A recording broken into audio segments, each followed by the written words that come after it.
Oke, eh, Bismillahirrahmanirrahim. Assalamualaikum warahmatullahi wabarakatuh.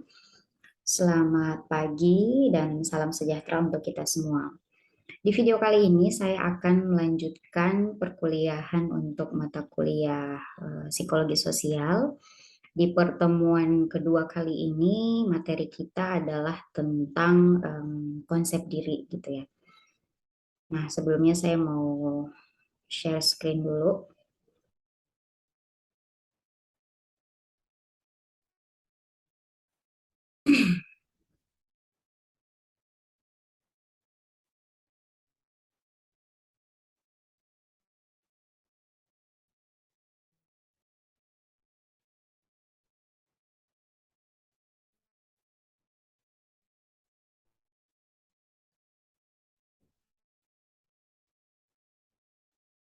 Oke, sudah terlihat ya.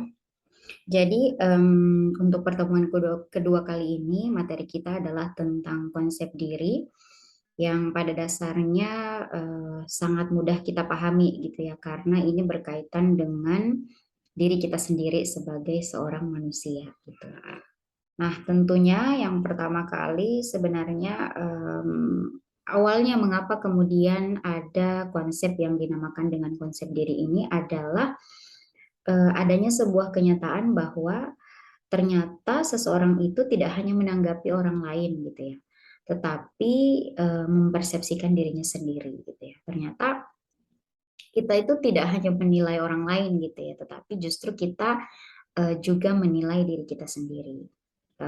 Untuk lebih mudahnya sebenarnya memahami konsep diri ini bisa kita ibaratkan seperti kita sedang bercermin gitu ya, bercermin atau sedang berdiri di depan cermin atau looking glass self gitu ya, seperti kita sedang menaruh cermin di depan kita. Nah, ketika kita berdiri di depan cermin gitu ya, tentu yang kita lihat gitu ya, yang tertampil pada cermin itu adalah diri kita sendiri. Nah, konsep diri itu adalah pandangan dan perasaan kita tentang diri kita sendiri. Nah, persepsi atau pandangan atau penilaian kita terhadap diri kita sendiri itu bisa bersifat psikologis, kemudian bisa juga bersifat sosial, ataupun bersifat fisik gitu ya. Nah, nanti kita lihat satu persatu dari tiga aspek ini ya. Konsep diri pada setiap aspek itu sebenarnya seperti apa. Nah, pada intinya di sini adalah bahwa konsep diri adalah kalau saya memahaminya itu sebagai cara kita memandang diri kita sendiri atau cara kita menilai diri kita sendiri, gitu ya. Nah, beberapa pertanyaan yang memudahkan kita untuk kemudian bisa menilai diri kita sendiri itu sebenarnya banyak gitu ya. Tetapi beberapa di antaranya bisa kita lihat di layar gitu ya. Yang pertama, kita bisa bertanya kepada diri kita sendiri, bagaimana watak saya sebenarnya? Apakah saya ini adalah orang yang punya watak keras gitu ya, atau bahkan mungkin tidak mudah digoyangkan prinsipnya gitu ya, atau mudah diombang-ambing prinsip dirinya gitu ya. Nah, itu sebenarnya kita bisa bertanya pada diri kita sendiri untuk kemudian mengetahui siapa sih sebenarnya diri kita gitu ya. Kemudian kita juga bisa bertanya pada diri kita sendiri, hal apa ya yang membuat saya sedih gitu ya? Hal apa yang membuat saya bahagia gitu ya? Itu bisa kita temukan jawabannya pada diri kita masing-masing. Karena tentunya setiap orang itu memiliki jawabannya sendiri-sendiri gitu ya. Nah, kaitannya adalah ketika kita bertanya dan kemudian kita menemukan jawabannya, maka berarti kita telah membuat penilaian pada diri kita sendiri gitu ya. Berarti kita punya yang namanya tadi konsep diri sendiri gitu ya. Nah, kemudian kita juga bisa bertanya, hal apa sih yang membuat saya cemas gitu ya? Apakah saya cemas kalau mungkin em, sendirian gitu ya, tidak bisa punya teman. Kecemasan-kecemasan seperti itu mungkin bisa kita temukan jawabannya pada diri kita masing-masing saat kita memberikan pertanyaan kepada diri kita sendiri gitu ya. Paham ya sampai di sini? Jadi itulah beberapa pertanyaan ya, tiga pertanyaan yang sebenarnya kalau kita kaitkan dengan tiga aspek ya, Tadi kan konsep diri itu kaitannya dengan aspek psikologis, kemudian sosial, kemudian fisik. Nah, kalau kita lihat runtutan pertanyaan nomor 1 sampai 3 ini adalah pertanyaan-pertanyaan yang kaitannya itu dengan aspek psikologis. Jadi kita bertanya tentang diri kita sendiri. Apa yang saya sukai gitu ya, apa yang tidak saya sukai. Apa kemudian potensi yang ada di dalam diri saya. Itu kan hal-hal yang berkaitan dengan psikologis manusia. Dan itu ketika kita tanyakan kepada diri kita sendiri, maka itu tergolong aspek psikologis dalam konsep diri kita sendiri. Nah, kemudian yang kedua tadi ya, setelah aspek psikologis, ternyata konsep diri itu juga kaitannya dengan aspek sosial. Kalau kita bicara aspek sosial berarti berhubungan dengan orang lain. Nah, contohnya kita bisa lihat di poin pertanyaan nomor 4 dan nomor 5. Pertanyaan yang nomor 4 tuh, bagaimana ya orang lain memandang saya? Biasanya kan kita bisa merenung ya, kalau kita dalam pergaulan sehari-hari, di lingkungan kampus atau di lingkungan tempat tinggal kita. Kadang-kadang kita melakukan refleksi dan kemudian bertanya pada diri kita sendiri, apakah saya sudah cukup baik gitu ya menjadi seorang teman gitu ya, atau jangan-jangan saya adalah teman yang tidak disukai ya, atau jangan-jangan saya adalah orang yang tidak disukai oleh lingkungan saya gitu ya. Kemudian bisa juga kita coba lihat lagi di pertanyaan nomor 5, apakah orang lain menghargai atau justru merendahkan saya? Nah, itu kan kaitannya bagaimana hubungan kita dengan orang lain. Dan itu ternyata jawaban-jawaban dari pertanyaan-pertanyaan semacam itu atau pertanyaan-pertanyaan yang berkaitan dengan aspek sosial ternyata juga bisa membentuk konsep diri kita sendiri gitu ya. Kalau kita ternyata sudah cukup baik di mata teman-teman ya berarti kita bisa lebih positif memandang diri kita gitu ya. Itu untuk poin yang kedua gitu ya, bahwa konsep diri itu juga berkaitan dengan aspek sosial. Nah, kemudian yang ketiga, ini yang terakhir ya dalam aspek di konsep diri adalah berkaitan dengan fisik. Jadi yang pertama apa tadi kita bisa ulangi dulu ya. Yang pertama adalah aspek psikologis berkaitan dengan diri sendiri, kemudian aspek sosial yaitu konsep diri yang terbentuk dari bagaimana hubungan kita dengan orang lain, dan yang ketiga ternyata fisik juga menentukan gitu ya. Nah, makanya pertanyaan-pertanyaan seperti nomor 6 dan 7 ini juga kadang-kadang kita perlu tanyakan gitu ya ke dalam diri kita. Seperti misalnya apakah saya sudah cukup mungkin bukan cantik atau jelek ya. Apakah saya sudah cukup baik dalam penampilan gitu ya. Kita kan tentunya perlu menempatkan diri dalam aspek-aspek penampilan gitu ya. Kemudian yang kedua, fisik saya ini termasuk fisik yang kuat atau fisik yang lemah. Dengan kemudian kita mengetahui aspek-aspek fisik dari diri kita, maka kita akan mampu memposisikan diri kita sendiri gitu ya, karena kita paham siapa sebenarnya diri kita. Jadi kalau misalnya kita memang sudah mengetahui atau memandang dan menemukan jawaban bahwa oh ternyata memang saya ini fisiknya bukan fisik yang bisa dipakai kerja 24 jam mungkin ya, kerja berat gitu ya, ternyata seperti itu. Nah, berarti kita jangan kemudian memaksakan diri gitu ya dalam pekerjaan-pekerjaan yang ternyata menguras tenaga sangat berat gitu ya. Itu kira-kira beberapa pertanyaan yang jawaban-jawabannya itu sebenarnya ujung-ujungnya adalah bagaimana kita kemudian memandang diri kita sendiri gitu ya. Jadi ada aspek psikologis, sosial, dan kemudian fisik. Nah, sebenarnya kapan ya yang namanya konsep diri itu mulai terbentuk? Nah, ternyata konsep diri itu terbentuk sejak kecil hingga dewasa dan sepanjang usia kita. Jadi kaitannya sebenarnya dengan pengalaman, kemudian dengan interaksi-interaksi kita dengan orang lain sepanjang hidup kita gitu ya. Itulah yang kemudian membentuk konsep diri kita sendiri. Nah, lalu mengapa sih konsep diri itu penting gitu ya? Karena ternyata konsep diri itu akan mempengaruhi bagaimana cara kita berpikir, merasa, bersikap, kemudian berperilaku, dan juga bagaimana kita berkinerja.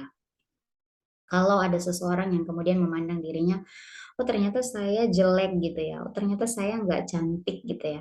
Nah itu kan kemudian apa ya, menurunkan kepercayaan diri gitu ya secara fisik. Dan itu ternyata kita tidak tahu bisa saja berpengaruh pada cara dia berperilaku gitu ya, atau cara dia atau kinerja dia mungkin di kantor, di perusahaan atau di organisasi tempat dia bernaung gitu ya.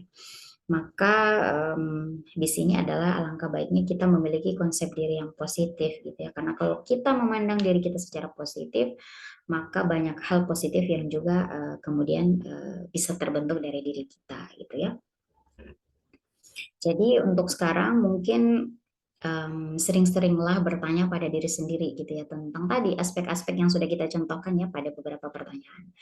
Apakah saya sudah cukup baik di mata orang lain gitu ya? Artinya kalau kita menemukan jawaban bahwa oh ternyata saya punya beberapa kesalahan, itu kan bisa kita perbaiki gitu ya. Atau kemudian insya Allah saya sudah cukup baik gitu ya. Nah itu berarti bisa kita tingkatkan lagi gitu ya. Pertanyaan-pertanyaan itu perlu ya kita hadirkan dalam diri kita sebagai sebuah refleksi ya. Saya membahasakannya sebagai sebuah refleksi atau perenungan untuk kemudian kita menemukan konsep diri kita sendiri gitu ya. Nah, jadi poin selanjutnya adalah komponen pada konsep diri. Jadi ada 3 juga ya, yaitu self ideal, self image, dan self esteem. Kita nanti lihat satu persatu ya. Untuk self ideal, singkatnya adalah gambaran ideal yang kita inginkan ada pada diri kita gitu ya, idealis kita gitu ya, atau kita punya nih sosok ideal yang kita cita-citakan, kita itu bisa seperti dia gitu ya. Atau kalau dalam definisi jelasnya di sini dikatakan self ideal itu adalah gambaran tentang sosok ideal, tentang harapan, tentang mimpi dan visi yang kita punya tentang diri kita sendiri. Jadi misalnya kita punya gambaran ideal bahwa saya 5 tahun ke depan akan menjadi seorang pengusaha gitu ya, atau saya 5 tahun ke depan akan menjadi seorang petani milenial yang sukses gitu ya. Bisa bisa itu adalah gambaran-gambaran ideal yang kemudian kita punya dalam diri kita gitu ya. Nah, self ideal atau gambaran ideal ini yang kemudian akan memandu kita dalam berperilaku. Jadi kalau misalnya kita punya self ideal bahwa saya 5 tahun ke depan akan menjadi seorang eksportir misalnya ya, eksportir misalnya jagung atau apa gitu ya, berarti kita akan mulai sekarang tuh sudah punya apa ya, tahapan-tahapan langkah kehidupan kita tuh udah mulai tertata kalau memang kita punya self ideal bahwa 5 tahun lagi saya akan menjadi seorang eksportir. Nah itu yang kemudian self ideal ya akan memandu kita dalam menjalani kehidupan kita gitu ya. Nah, self ideal ini dipengaruhi oleh significant others, yaitu dan seseorang dengan standar ideal tinggi akan berusaha mencapai standar tersebut dan menjadi sosok yang sempurna sesuai gambaran ideal yang dimiliki. Jadi singkatnya bahwa tadi ya self ideal itu adalah gambaran ideal yang ingin kita capai gitu ya kalau saya bilang kita tuh ingin misalnya 5 tahun ke depan self ideal saya adalah menjadi seorang eksportir, maka standar itu akan apa ya menjadi kompas ya, menjadi penunjuk arah kemana kita seharusnya melangkah gitu ya, gitu ya. Sehingga adanya self ideal ini menjadikan seseorang itu akan terus punya usaha gitu ya, akan terus berusaha untuk mencapai self ideal tadi gitu ya. Atau singkatnya bisa kita katakan cita-cita gitu ya, atau visi gitu ya, self ideal. Nah kemudian selain self ideal kita juga ada pengertian self image. Di sini ada masih dengan kaitannya pada konsep diri seseorang. Jadi yang pertama self ideal adalah gambaran ideal. Nah, yang kedua adalah self image, yaitu adalah cermin diri gitu ya. Nah, kita dapat melihat sosok diri kita dalam cermin tersebut. Kalau kita definisikan lebih lanjut, self image adalah kondisi kita saat ini ya, kondisi kita saat ini tuh Kalau tadi kan self ideal kita punya visi ke depan gitu ya, punya keinginan misalnya 5 tahun ke depan. Kalau self image adalah apa yang kita nilai dari diri kita itu saat ini. Misalnya tadi kelebihan saya apa, kekurangan saya apa, saya sudah melakukan kinerja apa saja gitu ya. Bagaimana kita memandang diri kita sendiri, bagaimana kita menilai diri kita sendiri. Nah, jika kita ingin meningkatkan performance kinerja, maka mulailah dengan menilai diri sendiri secara positif. Positif self image akan mempengaruhi pikiran, sikap, dan perilaku positif. Jadi self image itu adalah apa yang kita nilai dari diri kita itu saat ini gitu ya. Semakin positif kita menilai diri sendiri, maka akan semakin positif juga kinerja kita dalam berbagai hal gitu ya. Makanya kita penting untuk menilai diri kita secara positif. Nah, kemudian yang terakhir ya adalah self esteem atau harga diri. Di sini dikatakan bahwa self esteem adalah komponen emosional yang menunjukkan seberapa banyak kita menyukai dan menghargai diri kita sendiri. Nah, kita tuh sudah menilai diri kita berharga belum sih gitu ya? Atau kita sudah menilai diri kita, kita sudah menyukai diri kita sendiri atau tidak gitu ya? Nah, self esteem ini akan menimbulkan rasa percaya diri yang mendorong antusiasme untuk melakukan lebih banyak lagi. Kalau ternyata kita memandang bahwa oh saya masih kurang nih kayaknya saya masih punya beberapa kekurangan yang harus saya perbaiki. Nah, itu kan kemudian akan menjadi antusias ya atau mendorong kita untuk antusias melakukan perbaikan gitu ya. Oke, jadi pada intinya self esteem itu adalah bagaimana kita menghargai diri kita sendiri gitu ya. Banyak cara yang kemudian bisa kita lakukan. Kita bisa berkata pada diri sendiri gitu ya. Jadi banyak-banyaklah berkaca pada diri, kemudian memberikan apa ya afirmasi positif ya atau rangsangan positif terhadap diri sendiri. Misalnya dengan kita melakukan percakapan pada diri sendiri dan mengatakan, ya, saya menerima diri saya sendiri, saya menyukai diri saya menghargai segala hal yang yang saya miliki, dan saya bersyukur dengan apa yang saya miliki. Jadi perkataan-perkataan positif pada diri kita sendiri itu juga penting agar kita bisa menghargai diri kita sendiri. Nah, dalam konteks organisasi, kaitan harga diri positif ini, bagaimana kita menghargai diri kita secara positif ini, kaitannya adalah dengan akan terciptanya lingkungan yang akrab gitu ya, saling mendukung dan menghormati satu sama lain. Nah, tadi ya kita review sedikit ya sebelum kita lanjut bahwa konsep diri itu adalah bagaimana cara kita menilai atau memandang diri kita sendiri.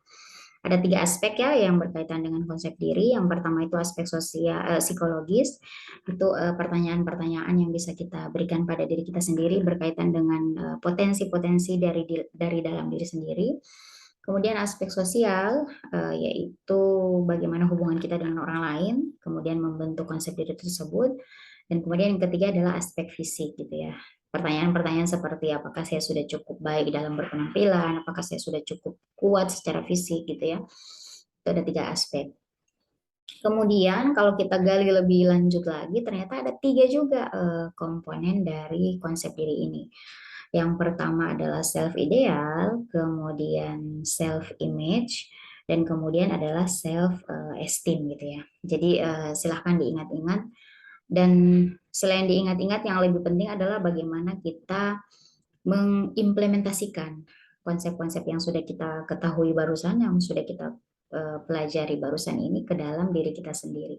Jadi bagaimana kita memandang diri secara positif, kemudian bagaimana kita membangun hubungan yang positif juga dengan orang lain gitu ya. Itu semua kaitannya pada cara kita memandang diri sendiri.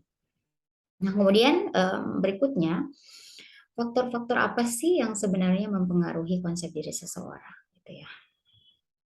Ada ada 2 ya, ada 2 faktor. Yang pertama adalah faktor orang lain. Di sini didefinisikan yang pertama, bagaimana orang lain memandang diri saya akan membentuk konsep diri saya. Didefinisikan oleh Harry Sullivan bahwa jika kita diterima oleh orang lain, kita akan cenderung bersikap dan menghormati diri kita. Jadi sering ya kita menemukan orang yang sangat baik terhadap kita dan kita juga berbuat baik yang sebaliknya gitu ya kepada orang tersebut. Itu artinya memang orang lain itu ternyata mempengaruhi bagaimana kita memandang diri kita sendiri. Kalau orang lain memandang kita secara positif, oh ternyata dia punya potensi. Kan kita juga akhirnya benar-benar meyakini bahwa oh iya, saya ternyata punya potensi ya. Itu kan artinya kita memandang diri kita secara positif. Nah, kemudian namun dalam hal ini tidak semua orang memiliki pengaruh yang sama terhadap diri kita. Karena yang paling berpengaruh adalah orang-orang yang paling dekat dengan kita atau diistilahkan sebagai significant others atau affective others, yaitu orang lain tetapi itu punya ikatan emosional dengan kita. Siapa sih orang-orang yang punya ikatan emosional dengan kita? Yaitu orang tua, ya, ayah, ibu, saudara, atau siapapun yang kemudian ternyata kita sangat sering dan sangat sudah lama berinteraksi dengan orang tersebut dan kemudian dia memberikan pengaruh emosional terhadap kita. Misalnya, ternyata kita nggak dekat dengan orang tua kita, tapi kita diasuh oleh nenek kita dan nenek kita justru yang memiliki ikatan emosional yang lebih kuat dengan kita. Nah, nenek kita itu adalah orang yang bisa kita sebut dengan significant others. Jadi, orang lain tetapi punya ikatan emosional yang kuat. Nah, orang-orang yang punya ikatan emosional yang kuat dengan kita inilah yang kemudian bisa mempengaruhi konsep diri kita. Gitu. Kadang-kadang ya kita mungkin bertemu dengan suatu situasi di mana kita di lingkungan sosial yang luas, kita sebenarnya bukan bukan seseorang yang cukup dihargai gitu ya. Mungkin saya kasih contoh, mungkin di lingkungan pertemanan kita di kampus ternyata kita dipandang biasa-biasa saja, mahasiswa yang biasa-biasa saja. Tetapi ternyata di rumah kita sangat-sangat disayangi, sangat dihargai, sangat dipandang secara positif oleh keluarga kita. Nah, justru yang paling yang justru mempengaruhi konsep diri kita adalah tadi di keluarga kita itu, karena dalam keluarga lah yang kemudian punya ikatan emosional yang lebih kuat. Jadi sehingga kalau sudah apa ya, konsep diri kita sudah terbangun dalam keluarga yang secara positif, maka kalaupun di luar kita dipandang sebagai mahasiswa yang biasa-biasa, itu tidak terlalu berpengaruh dalam kehidupan kita sendiri gitu ya. Nah, itu ya mungkin kira-kira yang bisa dicontohkan bagaimana orang lain itu bisa mempengaruhi cara pandang kita terhadap diri sendiri. Nah, ini ya betapa pentingnya di sini digambarkan apa ya, konsep diri itu dipelajari dalam kehidupan gitu ya. Di sini digambarkan dalam sebuah sajak ya, bagaimana seorang anak yang dibesarkan dengan celaannya, misalnya ya, jika anak dibesarkan dengan celaan, ia belajar memaki. Jika anak belajar dengan permusuhan, ia belajar berkelahi. Jika anak dibesarkan dengan penghinaan, ia belajar menyesali. Jika anak dibesarkan dengan dorongan, ia belajar percaya diri, dan seterusnya. Jadi banyak hal-hal yang kemudian terbentuk ya. Konsep diri seseorang itu, seorang anak itu justru terbentuk dari bagaimana keluarganya membesarkannya. Kalau memang keluarganya membesarkan dengan cara mencela, dengan banyak celaan, dengan banyak caci, dengan kata-kata yang negatif gitu ya, dia akan belajar memaki hal yang sama gitu ya. Karena yang dia dengar dari kecil adalah kata-kata seperti itu gitu ya. Nah, atau kalau dari kecil memang dia diajarkan permusuhan gitu ya. Mungkin dia saat dewasa juga akan menjadi orang yang sering berkelahi gitu ya dengan orang lain. Dan seterusnya dan seterusnya. Jadi pada intinya bahwa konsep diri itu penting dan itu terbentuk dari sejak seseorang masih kecil sampai sepanjang kehidupannya berlangsung gitu ya. Nah, kemudian selain tadi ya significant others ya atau orang lain yang memiliki ikatan emosional, ternyata konsep diri juga dipengaruhi oleh kelompok rujukan. Siapa yang dimaksud dengan kelompok rujukan? Di sini didefinisikan Kelompok rujukan adalah kelompok yang secara emosional mengikat diri kita dan berpengaruh terhadap konsep diri. Jadi misalnya kita dengan organisasi misalnya pemuda atau organisasi kampus yang kita ikuti gitu ya, atau organisasi daerah yang kita ikuti semasa remaja gitu ya, itu adalah kelompok rujukan yang kemudian bisa mempengaruhi konsep diri seseorang. Nah, itu tadi ya, kita review lagi bahwa ada dua yang kemudian mempengaruhi konsep diri seseorang. Yang pertama orang lain itu dalam hal ini dimaksudkan adalah significant others atau orang lain yang punya ikatan emosional dengan kita. Kemudian selain orang lain, yang kedua adalah kelompok rujukan, yaitu kelompok yang mengikat diri kita gitu ya. Misalnya kita terikat dengan organisasi tertentu. Nah, itu adalah hal-hal yang kemudian mempengaruhi bagaimana kita menilai diri kita sendiri. Kemudian yang terakhir, pengaruh konsep diri pada komunikasi interpersonal. Ini singkat saja ya, bahwa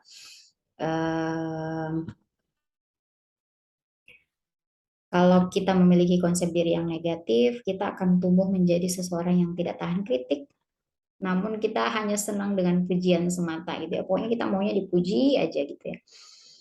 Kita juga gampang meremehkan orang lain, kemudian kita juga merasa bahwa kita tidak disenangi oleh orang lain gitu ya. Bahkan kita kadang menganggap orang lain itu adalah musuh dan kita bergaul dengan cara yang tidak hangat. Dan kalau kita memiliki konsep diri yang negatif juga kita kadang-kadang menjadi seorang yang pesimis, tidak percaya diri gitu ya, kayak minder gitu. Sebaliknya kalau kita memiliki konsep diri yang positif, maka yang pertama kita akan menjadi orang yang yakin gitu ya, yakin terhadap kemampuan diri kita sendiri. Kemudian yang kedua, kita merasa setara dengan orang lain. Jadi kita tidak ada rasa canggung gitu ya ketika bergaul dengan orang lain. Kemudian yang ketiga, kita ketika menerima pujian itu nggak ada yang namanya malu-malu gitu ya, biasa aja gitu. Jadi nggak terlalu melambung tinggi gitu ya ketika kita menerima pujian.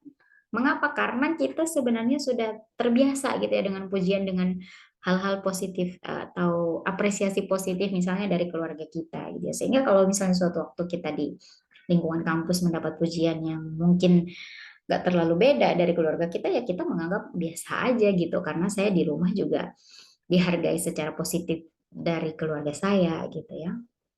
Nah, kemudian kita juga kalau kita punya konsep diri yang positif, kita dapat menghargai setiap perbedaan gitu ya. Jadi nggak yang saklek gitu ya, pokoknya harus sama gitu ya, bergaul harus dengan orang yang sama. Kita lebih enjoy gitu ya menikmati hidup ya, karena kita lebih bisa menghargai yang namanya perbedaan. Nah, yang terpenting kalau kita punya konsep diri yang positif, kita akan berusaha terus untuk memperbaiki diri kita gitu ya.